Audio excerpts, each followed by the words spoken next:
Everybody, thanks for watching. And just a quick reminder, Stock Market 3 is now available. Like I said, I had to wait for some information to come through as I explained in the video before I put this out.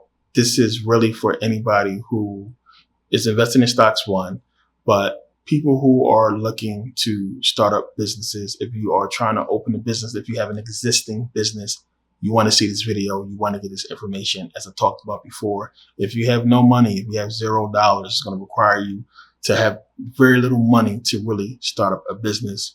Talked about how I did this with my recording studio. There's so much money out there right now. A lot of people took advantage of PUA, PPP. A lot of people didn't take advantage of the grants and the a lot of the money that's out there for people to grabs from other companies that have funding sources and just looking for the right grant proposal to get this money to. What you don't understand, and anybody who has done this, you know how hard it used to be to get grant money. It's fucking hard. They made it a lot easier. So as we got into in the video, there is a lot of companies that came up when Biden put this money out to help you get this money. So just like how you've seen for people who got PPP, there's companies like Blue Acorn, which we get into all this in the video, that really, that's why people got the money so easy. But there's more to all that, why they had to do it this way. So understand, in that same way, PUA, PPP, there's money for you to get, grants and startup money for business in that same way. It just requires a little bit more work. So now I'm serious about this, and because I've taken advantage of this myself and I know it's real and it's true, other people have as well, I want you guys to get this information. So take advantage now. The first 200 people who get this Stock Market 3 right now, you will also get Stock Market 1 and 2. Now, Stock Market 3 will also come with the entire personal economics collection, all 4 videos. So you will get not only all 3 stock market videos, you will get the entire personal economics video, and you will also get the real law of attraction, which just released, which is also available. All of this for the first 200 people. Remember that the real law of attraction also comes with 2 videos. That's Voodoo and Meditation Volume 1. So you'll get those as well for the first 200 people. So that's about 10 videos total. That's 10 videos that you'll get total just for the first 200 people. And it's probably selling out right now. So I will take advantage of it. Personal economics is a whole bunch of information that you're going to need to understand. But like I said, I talked about some things in Stock Market 3 that kind of reverts back to some of the stuff in there. But when it comes to getting these grants, as I said, my last name is Grant. I'm one of the top dudes when it comes to this. I understand this process. I've gotten many grants. I know how they work. But this opportunity now is unlike any other, because for the first time ever, they're paying companies to help you get the money.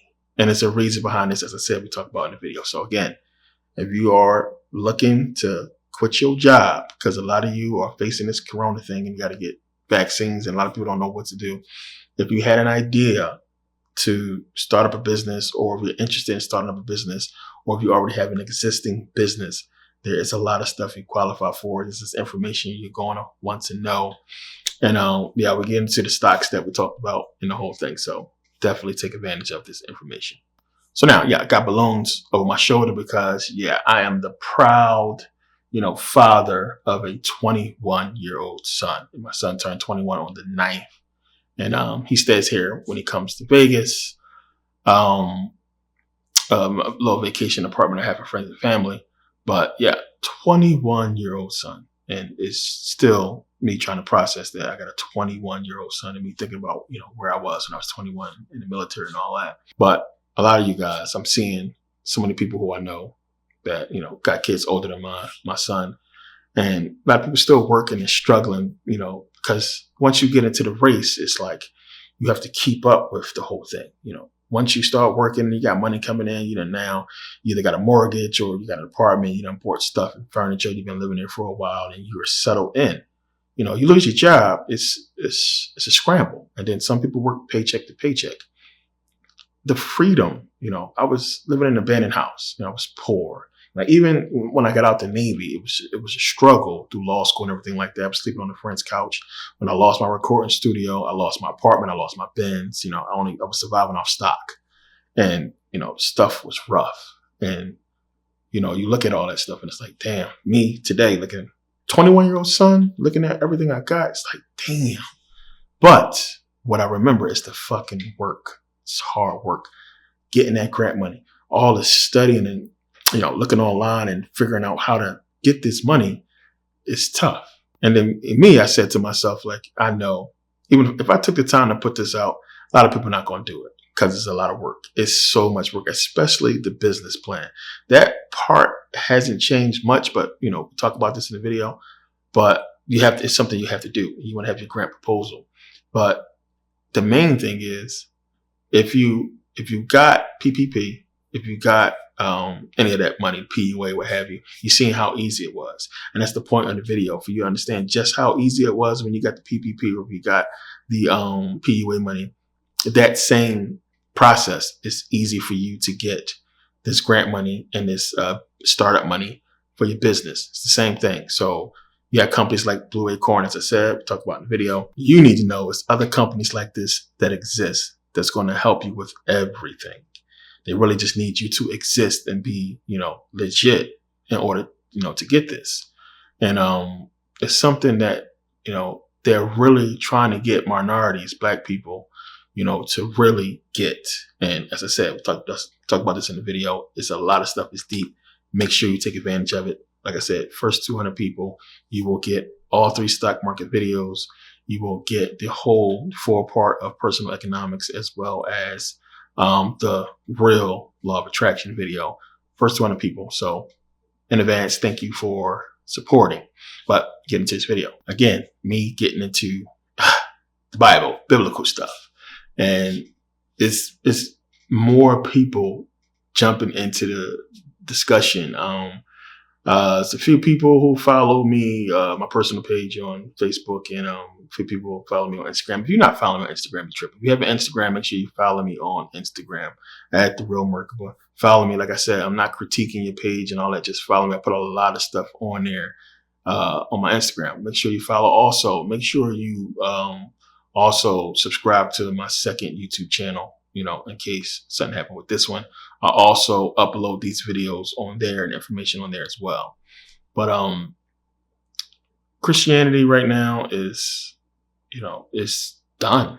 I mean, it's just too much information out there. But you got people that hold on to it, and people who don't want to let go of Jesus, which I was one of those people before.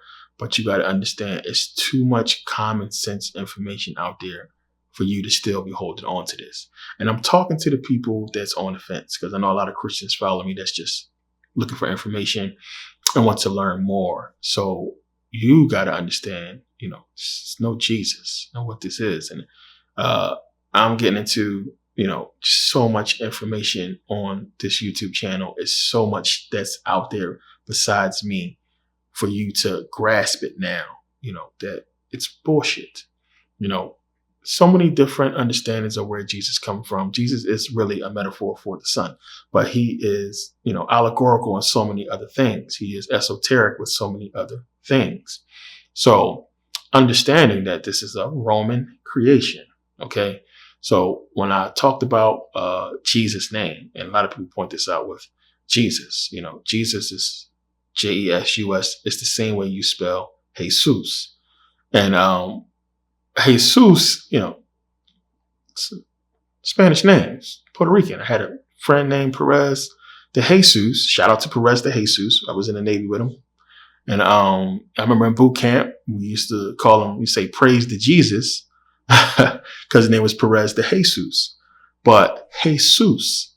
And then when I talked about Serapis, and the statue of Serapis also looking like the statue of Zeus, you can understand, as I showed you, them taking the statue of Serapis and giving you Janus. That's proof that they've done this. They used Serapis before to create a Roman god. They did the same thing. They did the same exact thing when they created Jesus. So, you know, hail Zeus. When people seen that, a lot of people didn't put it together. It's Jesus. Jesus. Hail Zeus. Hail Zeus. It's not hard to understand, especially when you understand Spanish is a Romanist language. So you have the Roman Jesus, and we have Jesus and Jesus spelled exactly the same. It's too easy for people. That's why they don't want to accept it, because it sounds so easy. It's like it's a play on words. But you have to understand that English language was created to coincide with Christianity, just like Arabic was created for Islam, same way that Hebrew was created for Judaism. So somebody posted the meme with the whole Hail Zeus thing, and there was a bunch of Christians chiming in on it, and they had, just funny stuff to say and this and that, and how stupid we is, and so on and so forth. But they don't want to, mention the fact that they believe in talking snakes and donkeys. But to me, it's like, how this is one it's an easy one. Hail Zeus, Jesus. I think it's a coincidence they sound alike, and that Spanish is a Romanist language, and Rome gave us Jesus. That's where the stuff came from. So the Serapis thing, which a lot of people hit me about that, because it's so many things with Serapis that people talk about, and it's like some people say, well, no, it's not Jesus. It's people who really think that, oh no, we're saying that Serapis, they stole him and he's Jesus, it's the same person, and so on and so forth. We're saying no. The whole point is that we have proof that they created a God in their image before Jesus and forced us to worship him. That's the point.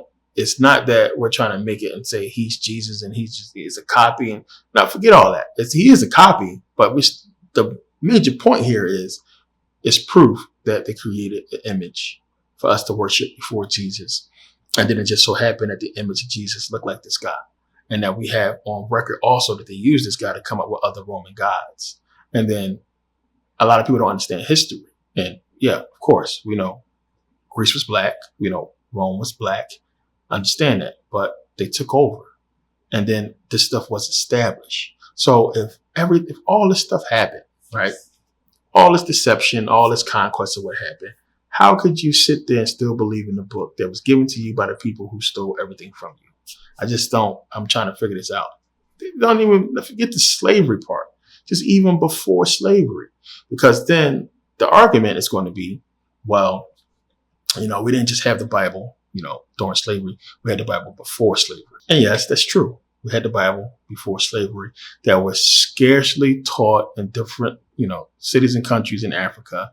And the whole thing was, people always go back to the Ethiopian Bible. We had that first. And again, the Ethiopian Bible is not our Bible. It was given to us by a Byzantine royal named Abigarima. And that was copied from a Greek manuscript. So understand, just because it was in Ethiopia, it does not predate the oldest biblical manuscripts that we have. It just so happens that we have it in Ethiopia. And then we understand what took place. We know what happened with the Aksum Empire, what the Romans did to them, but they did to Haile Selassie, and how they've been stealing from Ethiopia for a long time. These people were indoctrinated. The monastery in Ethiopia is named after Abigarima, that Byzantine royal who gave them the Ethiopian Bible. And it also occurred to me that a lot of people like to, talk about Ethiopia because it's where we get the Book of Enoch. And we get it from James Bruce. And a lot of people are really into the Book of Enoch and they don't want to let it go. They don't want to understand what that is. And it's something I talked about in the previous video about the Book of Enoch and James Bruce, the man who gave it to us. And James Bruce, who before the Book of Enoch came out, it was only spoken about. Nobody had it. And the whole thing was this, years went by, just a rumor. This dude goes to Ethiopia. He's there for about 6-7 years. And then he just all of a sudden walks out of Ethiopia with not one, not two, but 3 copies of the Book of Enoch. And those books are copied from a Greek manuscript from what researchers say. But the whole thing is James Bruce was a Mason. James Bruce already spoke Ge'ez when he went into Ethiopia, which is the language they speak. So he already knew how to read and write in Ethiopian Ge'ez language. And it's very clear that he could have wrote the books. Now, when he came out, he didn't say where he got the books from. He didn't say nothing about who did the translation. The books hadn't been really thoroughly examined. You just, boom, you have these books, and then they begin to copy, them from supposedly from those. We don't even know for sure if they copy from those books. We begin to get the English translations later with the whole spooky story. We know it was a Book of Enoch that was brought up in the 17th, 18th century that was proven to be fake. So I know a lot of people get on that, so they don't want to let go of Ethiopia and the whole thing because of their fascination with the Book of Enoch. But when you read the Book of Enoch, it really just casts even more doubt on the Bible's validity, period, because it's just crazy and it raises a bunch more questions. And it's just like, come on, common sense still kills it all about the angels coming down. God's supposed to know everything. Why can't he stop these angels? And how these angels were coming down fucking the people who created? It just still raises more common sense questions that don't fit. And I always say, you want to kill everybody instead of just killing Satan and starting all over. It don't make sense for him to not just, if you're going to drown all these people, just kill Satan too. If they drown them because they're evil, it don't fit. So again, common sense always kills biblical religion. And the Book of Enoch, again, it's not proven. It's a cool story, but it's just like the Bible, same category where it's not proven. And, it's even more spooky hocus pocus stuff in that book. But people questioning Christianity more and more these days because it's just too much information out there. You have a lot of people putting out videos that make people scratch their head. And then you look at the way things are and have been, and it's hard to believe that it's some Jesus out there who we just pray to fix problems when that has never been proven to be true. It's a religion that requires faith and belief because there's no proof. But now more people are starting to understand the deeper esoteric understanding to the book and how it, relates to consciousness and spirituality. And this is why you see in the church trying to adapt to that. Say, well, it's consciousness in the Bible and, try to be conscious Christians, which is fucking bullshit. And they don't understand how crazy that sounds. But as I said, it's going to happen eventually. They're going to come out and they're going to say, well, you know what? All this spirituality and consciousness stuff was always in the Bible, and it's what Jesus was trying to teach us, and we should follow it. And eventually, at some point, they're going to understand what Jesus really represents and that he didn't walk the earth, and still, use the Bible as a metaphor for that. It's what you have to understand when rappers wear two crosses or whatever the Jesus piece, the people who understand what Jesus represents, which he represents you. So you can promote Jesus all you want if you understand what he is, but when you promote him as a person that actually existed and walked the earth, clearly brainwashed. But he's you, as I talk about in my videos, and represents you. 12 disciples represents 12 signs of the zodiac, which represents us all. And Jesus is your consciousness. God is your subconscious. And it's deeper stuff to all this. And you got to understand this. You got to understand what it's talking about in Genesis. And Genesis being about the brain, the body, soul. You have to understand why we, say they stole from Kemet. And we understand the esoteric information that's in the Bible and how it relates to Kemet. So you're talking about in the Garden of Eden story, having to really do with the brain. The Great Pyramid in Giza in Egypt.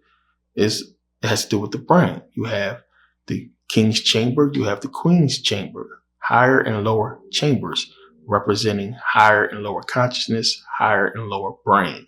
The lower brain is reptilian. That chamber, talked about this before, points to the constellation Draco, the queen's chamber, which is why you have Eve, the one being deceived by the serpent, because it's the queen's chamber that points to that constellation Draco.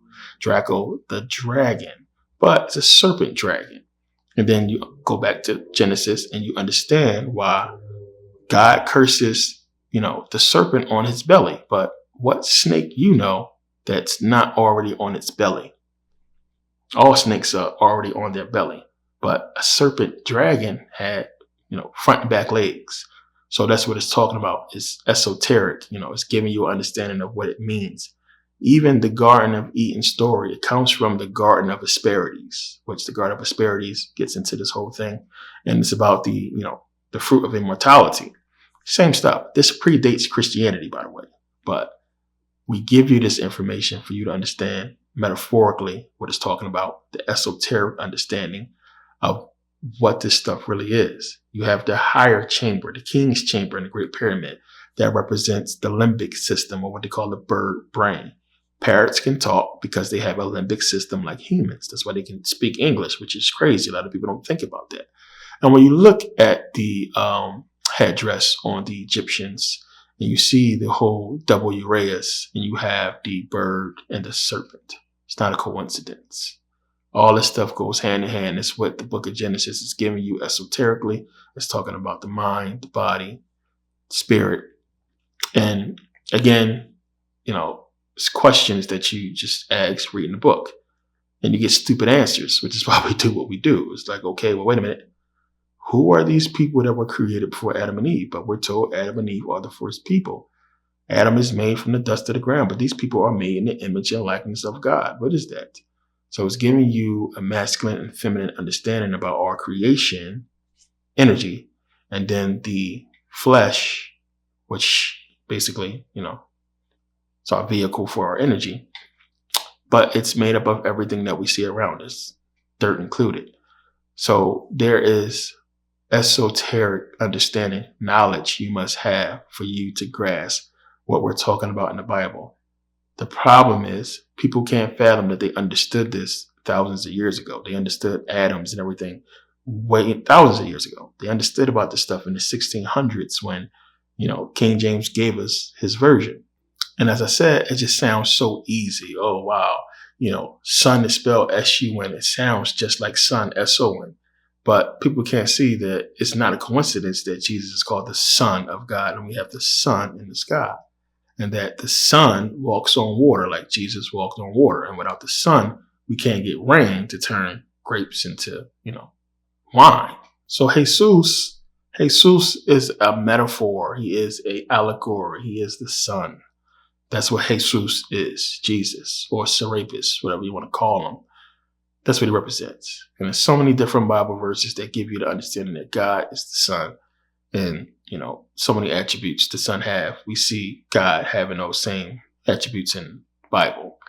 But you have to choose, what you want to be. You have some people who are trolls. That's all they are.